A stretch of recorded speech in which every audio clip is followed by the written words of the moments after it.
వైద్యులపై దాడులు, మహిళలపై అత్యాచారాలు, అందరికీ చావు సహజం.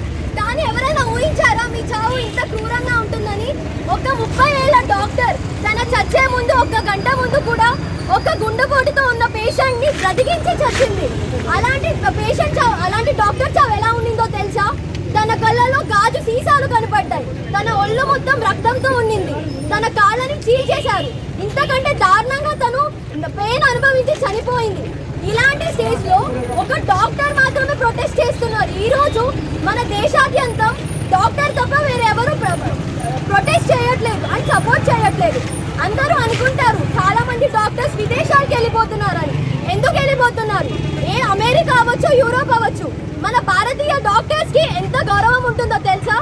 కానీ ఈ సమాజంలో భారతీయ డాక్టర్స్ కి గౌరవం కాదు కదా, ఈ అత్యాచారాలు, దాడులు చేస్తున్నారు. ఒక్కసారి ఊహించండి, ఏ డాక్టర్ అయినా, ఏ మనిషి అయినా 46 గంటలు పనిచేయడం చూసారా? 2 రోజులు నిద్ర లేకుండా వందల మంది పేషెంట్ ని చూసి తను నిద్రపోతాడు. అలాంటి డాక్టర్ పైన దాడులు చేస్తున్నారు. మీరు ఇలా అనొచ్చు, మహిళలు సంరక్షించుకోవాలి, ఆత్మ సంరక్షణ నేర్చుకోవాలి అని. కానీ 46 గంటలు పనిచేసిన ఒక మహిళ తన మీద 5 నుండి 6 యువకులు అత్యాచారం చేశాక తను ఎలా తనని కాపాడుకోగలుగుతుంది? ఇదే కాకుండా మన దేశం చాలా హీనాయ స్థితికి వెళ్తుంది.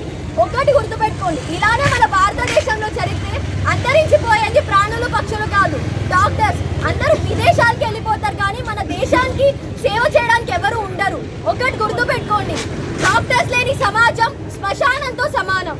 మనం డాక్టర్స్ ని గౌరవించాలి. మీరు మిమ్మల్ని పోరాటంలో సహకరించాలని అడగడానికి వచ్చాం.